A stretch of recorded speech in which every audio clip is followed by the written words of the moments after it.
Alright y'all, so this will kind of be a different video. I'm being very transparent, I'm being very vulnerable, I'm being very honest. So I never thought I would have made a video like this, but here we are. I'm following my God's instructions.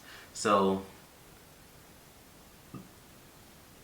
sorry you guys, just trying to get myself together. So ultimately, I, Donovan Lewis, I am publicly denouncing and renouncing my membership into Alpha Phi Alpha Fraternity Incorporated by way of the Alpha Epsilon chapter seated at the University of California, Berkeley. And the reason that I'm denouncing and renouncing my fraternity is because, one, I believe that there's aspects in it that is not of God, and I'm a Christian, and I believe that as Christians we shouldn't be involved with these satanic rituals and practices. And I participated in stuff that I had no business being in as a Christian, and I repented. I am extremely remorseful for how I treated those before me, those after me, meaning pro-fights, ex-pro-fights, ex-neos, and just other people that I've seen online. I'm extremely sorry and remorseful, and I ask for your forgiveness, and I'm willing and I want to make amends, but also I want to come out and tell people this is not of God. It really isn't. At least there's aspects in this organization that's not of God. But we're going to get into a full breakdown of what I mean by that and for me denouncing and renouncing. But what's good, y'all? It's your boy D-Lou back at it again with another banger video. This video, I'm doing a different video. I'm talking about why I denounced my membership into Alpha Phi Alpha Fraternity Incorporated. But before we get into the video, y'all know the deal, y'all know the vibes. Don't forget to like, comment, subscribe. Don't forget to share this video with a friend so that we may continue to grow into the people that God wants us to be each and every day. So without further ado, let's get into the video. Let's get it.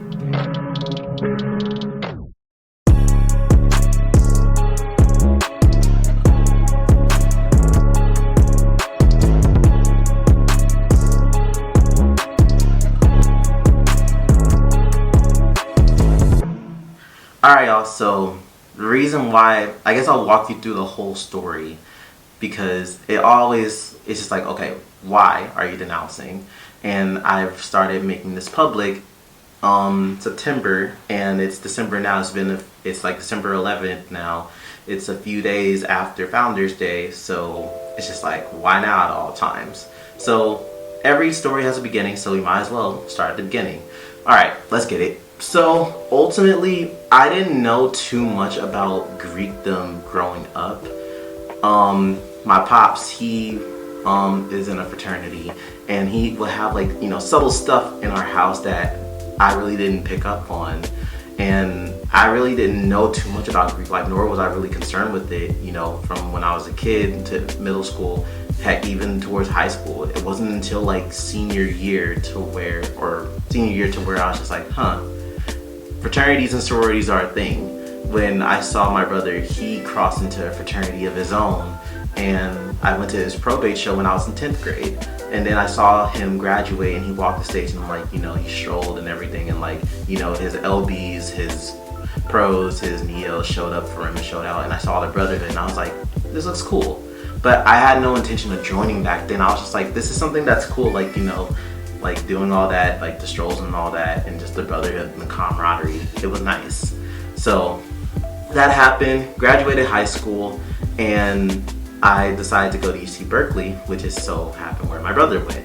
And ultimately, when I committed and everything, I was moving to the Afro floor. I got in touch, my brother's neos, they got in touch with me, and they met me where I was, parked my car, and they helped me unload my car and move my stuff up to my dorm room. And they were really good guys, maybe it was a part of their recruitment tactic. I really don't know.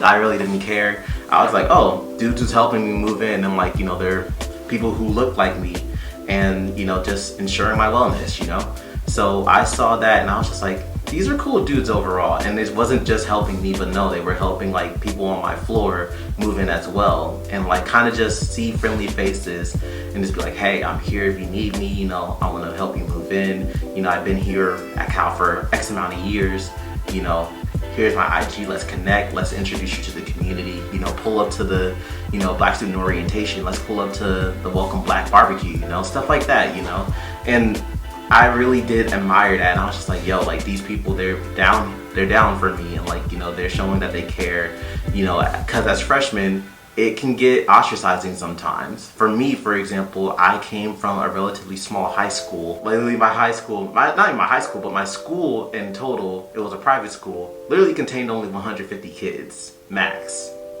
So going from a school that had 150 kids max to a university where it had 30,000 plus kids, it was jaw-dropping and ostracizing and just shell-shocking, you know, like it was culture shocking. I was out of water and out of my element, so it was kind of just sink or swim and figure it out.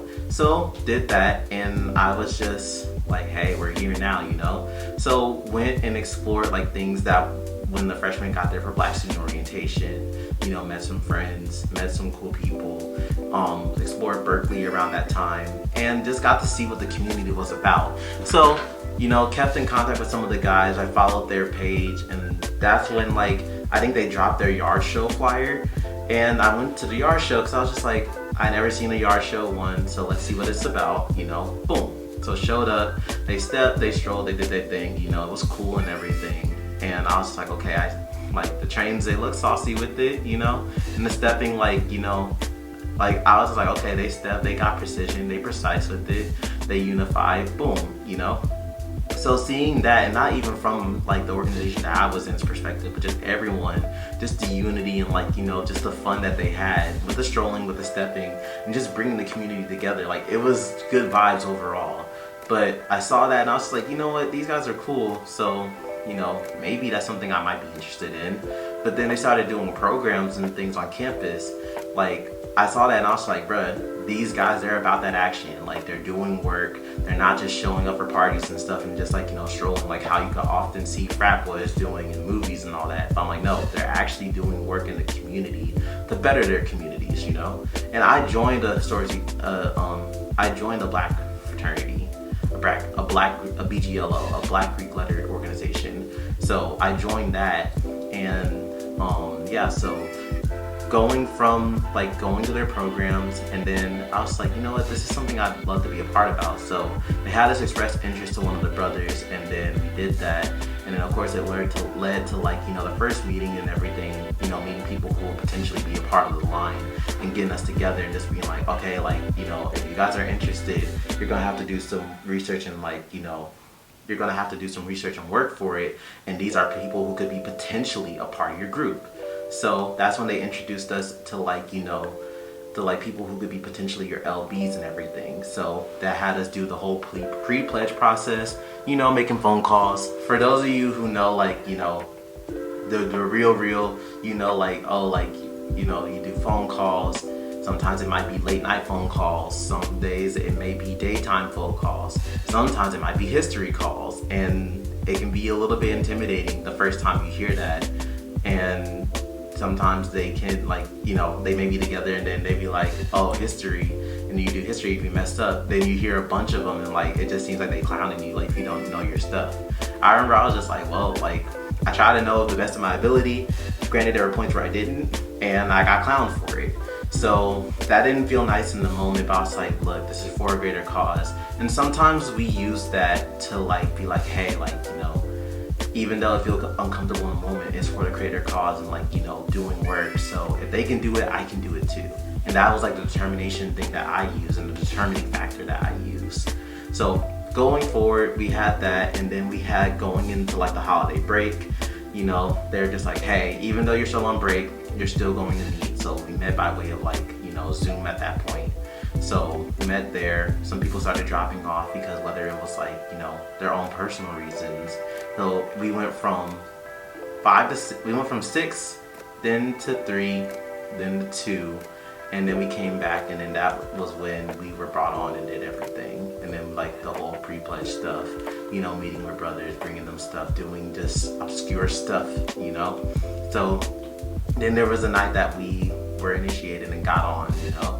And that was just a night within itself. Didn't know what was gonna happen, but that was the night where we got on and, you know, we were online at that point. And I'm just keeping it real and keeping it honest with you guys. So it was me and then, you know, my number 2 at that point. So boom, we were on, we were there, and then about 17 days or so we were on, and then number 2 he dropped. He was just like, I'm not doing this anymore, I'm tired, etc. I understood it completely. So it just left me by myself. So they were just like, so what are we gonna do with them? And they were just like, so what do you want to do? And by that point I was like, look, I'm 17 days in the game, I don't want to quit, and I'm not a quitter, so take a chance on me, and I really want to show what I can do. So they caucused with themselves, and it was just like, okay, like, you know, we'll continue with it. It was hard as hell, I'm not even gonna hold you. Did that solo, and you know, I'm not even gonna hold you. That kind of became my whole personality, where it's just like, look, like, they dropped on me, but I'm not gonna drop. So I took that solo thing very much to heart, you know. I took it to heart and was just like, nah, like, you know, I'm the hardest, like, you know, solo out here, you know, doing it freshman year, doing my thing, etc. So boom. And then, you know, we would like do lockouts with other people, and like, you know, potentially meet your sands and everything. And that's what kind of like helped me get through it, and like be like, hey, like, I'm going through it by myself, but seeing other people in the thick of it with me, that's what made it better. And I'm just like, hey, I'm not really alone, connected, etc. But like, there were some nights where like it just hurt, you know, like physically, mentally, emotionally. And I just, some nights I really was like, look, why am I even doing this? But I just kept telling myself, bro, this is for a bigger reason, just tighten up and just suck it up, you know. But in that moment I just kept trying to justify it, but I really didn't even ask God what his opinion was. I completely neglected that, and like, you know, I was just so numb to it. I was just like, bro, just get through it, just do what I need to do, and then it'll all be done and over, hopefully. So that happened, and then, you know, came the night where, like, you know, like where we had, like, you know, the last, like, hell night, you know, we had that. At that point I was just mentally fried. Like, I was like, I don't want to do this anymore. Like, what am I even doing this for? Like, I'm tired, I'm malnourished, I look like I'm one step away from death. So boom. But then I crossed the next day, and then it's funny because, like, you know, how you feel online, it could be completely different from how you feel like afterwards. But then like the pros and like big brothers or whatever, they'll just be like, oh, leave it on the sand. But I'm just like, and that just struck me funny. I'm just like, so you're just going to negate all the stuff that you did to me online, just be like, bruh, like, we all went through it, so just leave it at the sand, and just, it's no hard feelings, you know. So that was just something very interesting that was brought up to mind, and I was just like, okay. So, but even then, just being like, leave it at the sand, it's just like, nah, like, stuff that you did to me, like, you just gonna get away with it and pretend like everything is hunky-dory. And I just separated myself from some people because I was just like, yeah, nah, like, I don't like how you did me online, and now you're just telling me, oh, suck it up and leave it at the sand. Boom. So it wasn't even like no remorse or anything. It's just like, look, we went through it, so you got to go through it. So boom, got in, you know, did my thing, I crossed, and then came, like, you know, preparing for like my probate, but then that got shut down for COVID, so didn't have a probate show, so we were just told to go home. So, you know, was introduced on social media, and then got straight to work with programming, and just trying to reintroduce myself back into the community, and just kind of reestablish some type of normality, you know. So that happened, and, you know, my ex-dean and my ex-AD, they were very adamant about, like, hey, once you cross, you're gonna do work, you're gonna work, you're going to, like, you know, outshine a bunch of people, and just be like, hey, one dude can do all of this, and meanwhile you have a bunch of people in your organization, they ain't doing jack squat. So a lot of pressure was really on me, but I was really just trying to make them proud. But we'll continue on that down the line. So they did that, summer came, took a little break or hiatus over the summer, you know, obviously to do some classes, and to just, you know, decompress and just get my life back together, rebuild, like, you know, finances and everything. And then boom, so that happened, came back for the fall. You know, the expectation was to continue doing work, and then boom, that happened. But I started to notice like a shift in the energy, where there were just like, you know, program suggestions that I would have. Like, I think my first program was like a poetry jam, and I had like 60 something people, and they're just like, the next goal, you're gonna hit 100 people. I'm just like, like, I hit 60, I'm like, you know, like, isn't that good enough? But they're just like, oh, like, no, like, you can do better. But like, and I appreciate that mindset now, where it's just like always striving for better. But I'm just like, hey, like, let's at least celebrate like the win where it can, you know, like celebrate the win where it's just like, nah, like, for my first program, let's do like something like I broke 50, so it was just like okay. And then boom, I think that's when like school started picking up for me, and I just wasn't really feeling it at that point. Like I was slacking on my classes, and there's like, bro, you're not doing anything, like chapter meetings, etc. Like, what are your program proposals? Like, what are you gonna do for the chapter? Because I was running the chapter by myself, because all my ex-pros, they graduated already. So I was just manning everything by myself while trying to stay on top of school. And then I applied to be a resident assistant, and I got in. So like trying to navigate a bunch of things where, and then dealing with my own mental health because COVID was a thing. And then boom, I was just like, okay, like now I'm starting to experience some type of burnout because I'm doing all this work by myself.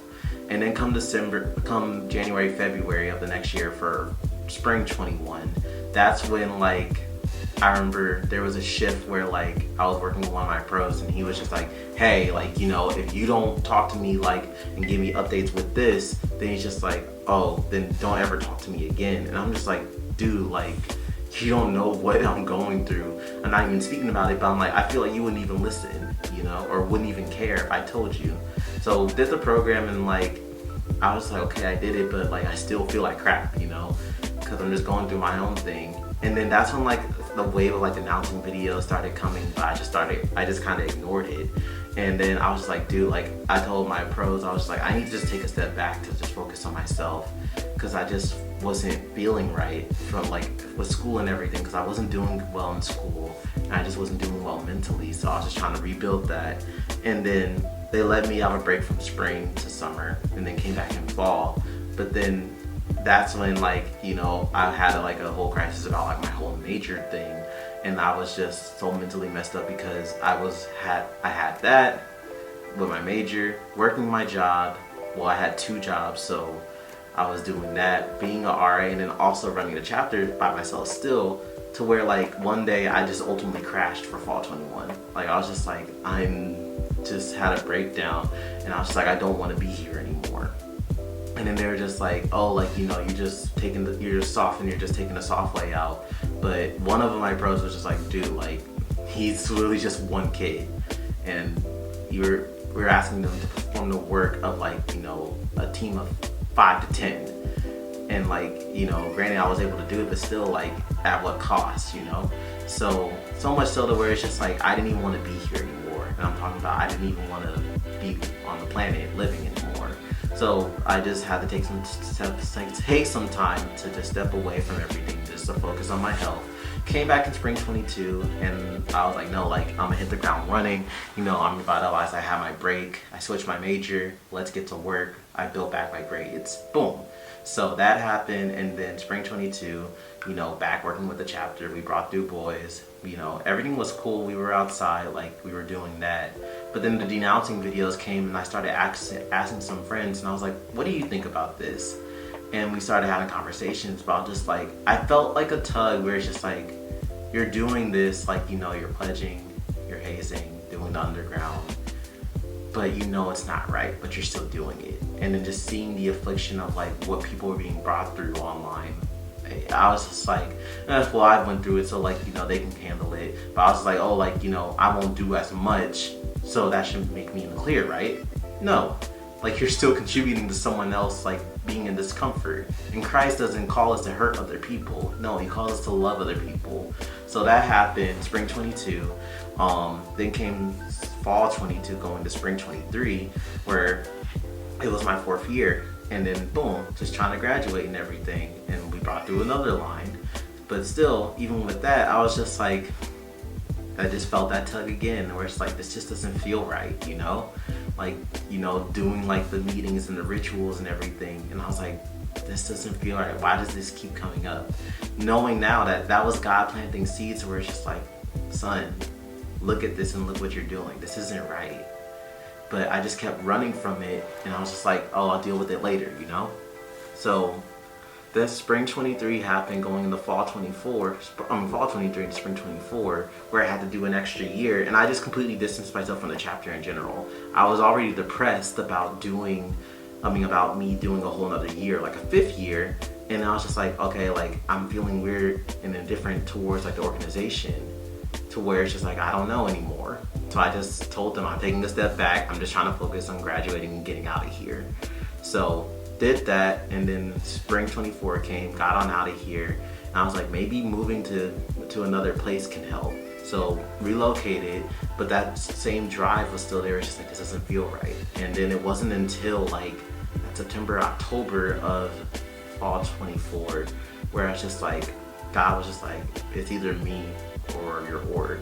What are you gonna do? So I was just like, Lord, it's you. So I wrote my letter of renouncing and denouncing and turned in my membership card, and the rest was history. And like and then it was just hard, like, you know, that, like, since fall 24, I didn't even tell anyone. I was like, no, next summer I'm gonna start telling people. So I started telling people, you know, this summer, like the end of this summer, back in September. And I think the Lord was just using that year to just brace me, because there were some people who accepted it well, some people who didn't, some people who I never heard from again. But I'm okay with that, because now, honestly, a few days after Founders Day for fall 25, it's winter 25, I'm really telling people, hey, it's not of God, and there's some practices in here that don't sit right with me as a believer and as a Christian. And there's some things that, like, you know, for example, for our organization, for Alpha, it says Alpha Phi Alpha, the pride of our hearts. And I'm just like, that's not of God. Like, Jesus is the pride of my heart. Or just saying like Alpha Phi Alpha, the pride of the world. And I'm like, no, Alpha Alpha, the light of the world. And like, no, Jesus is the light of the world. So I'm like, you can't have two things, you know? It's just like, it's either one or the other. Choose this day whom you will serve. And I'm like, Lord, I'm finally giving up Alpha if it means having an eternity with you. I don't want to risk my salvation for, you know, something where it's like it could benefit me now, but in, you know, come Judgment Day, it's not going to do anything. Because let me tell you guys, brothers and sisters, Judgment Day is coming soon. Jesus is coming soon. So I'm like, I'd rather get right with God now than risk my salvation in eternity on like just being like, oh, like the brotherhood and like being a part of the fraternity, you know, and having my salvation at stake. Because that's nothing to play around with. Because I'd rather be good with God than just play Russian roulette with God, you know. So if it meant denouncing and renouncing my fraternity, saying some goodbyes to friendships and stuff, and parting ways with something that I really loved, I'm fine with it. Because God's got my back at the end of the day, and that's really all I need. So that's ultimately why I denounce and renounce my fraternity. It's not of God. As Christians, I don't think we should be a part of it, and this is taking me a lot of courage to do. I'm sharing my testimony, I'm sharing my faith, but I don't think that we should be a part of it. But it does do good service. And some people will be like, oh, well, the organizations, like, they give back to the community and everything, but I'm like, drug dealers do that too. Gang lords do that too. They give back to the community. Just because like you're doing good things doesn't mean like it's of God or it's of Jesus and it's of Christ. No, it doesn't. So that whole thing where it's just like, it's, you know, they're doing good for the community. Like, sure, yes, but you can do good for the community without being attached to an org. Just go out and do community service, do a toy drive, do a food giveaway, something, you know. You don't have to be a part of an org. And then just it promoting, like, you know, just debauchery and everything, and just, you know, whether it be sexual immorality or drunkenness, like, it's a lot of that going rampant within these organizations. So I'm just like, you need to be called apart as Christians. So that's my message to you guys. If you guys think that if there's a tug on you being like, you know, well, I try separating myself from it, so that's it. But I'm like, no, God wants you fully out of it. God's calling his children out of these organizations. So don't ignore it, because this might be the last video that you hear. So I wouldn't risk it on a gamble. But I hope that you guys enjoyed this video. Let me know if you guys want me to do another video like this, if this is a reoccurring series or a Q&A or anything. But let me know you guys' thoughts. Don't forget to like, comment, subscribe. Don't forget to share this video with the friends so that we may continue to grow into the people that God wants us to be each and every day. Remember, it is not too late to accept Jesus Christ, and it's not too late to get out of these organizations. Come out from among you. And remember, Jesus loves you, and I love you. It's your boy, D-Lou, signing out. Take care.